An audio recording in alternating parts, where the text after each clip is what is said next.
Your business did rupees 10 lakhs in sales this year. Wow, congratulations. But wait, is your income exactly rupees 10 lakhs? Not necessarily. And this is one of the biggest confusion I see among first time entrepreneurs.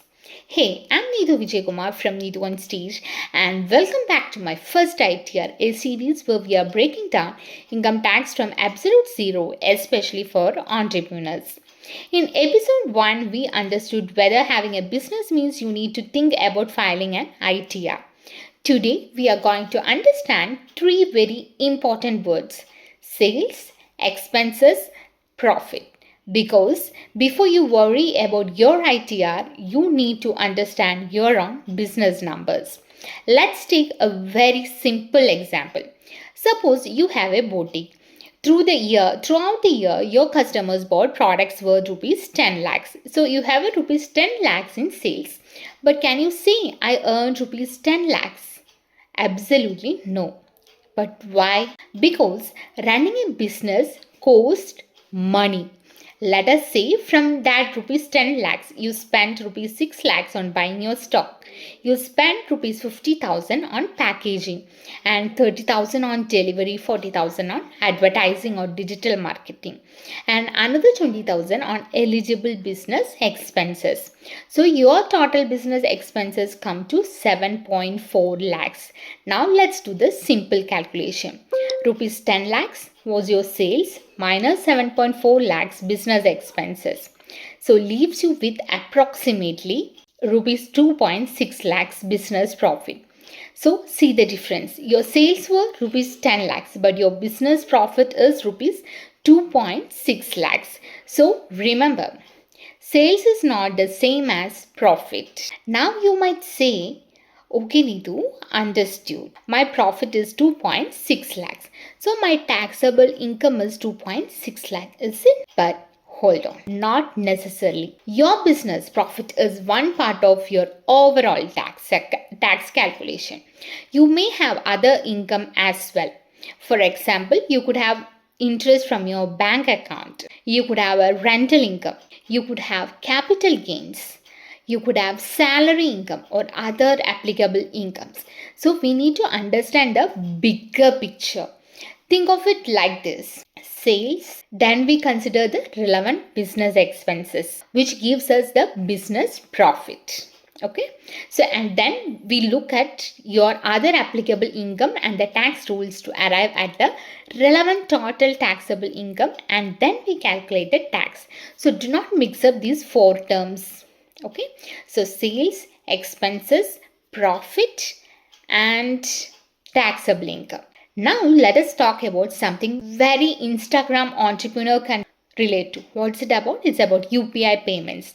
Imagine you are selling jewelry through Instagram. Once customer sends you rupees 500, another sends you rupees 2000, another sends you rupees 5000. Someone else sent you 20,000. By end of the year, you could have hundreds of transactions in your bank account. Can you simply look at your total bank credits and say this entire amount is my income? No, you need to understand what those transactions actually represent. Is it a business receipt, a personal transfer, a refund, or a loan amount got credited, or a transfer between your own bank accounts? That's why keeping proper records throughout the year is very important. And there is another mistake I want entrepreneurs to avoid. Every payment you make is not automatically a business expense. For example, suppose you buy a rupees 1 lakh television for your home. Yes, money went out of your bank account. But can you automatically say this is my business expenses? No. So whether an expense is allowable or tax purpose depends on that applicable tax rules and its connection with the business.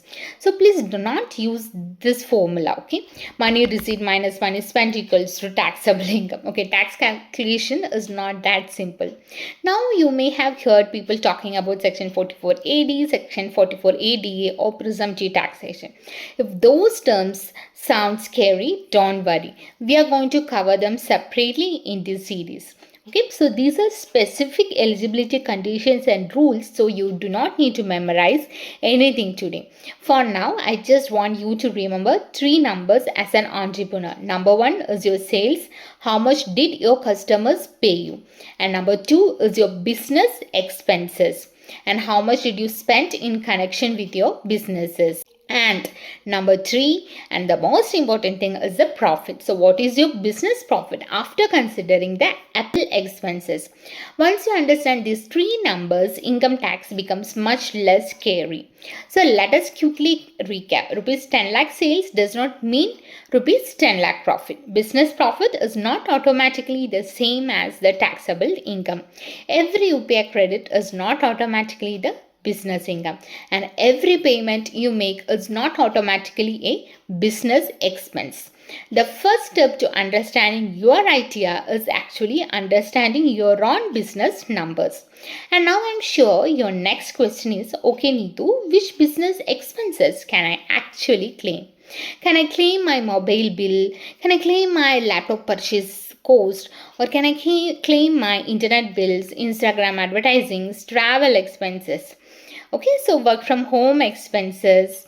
What can I actually claim for my business as expenses?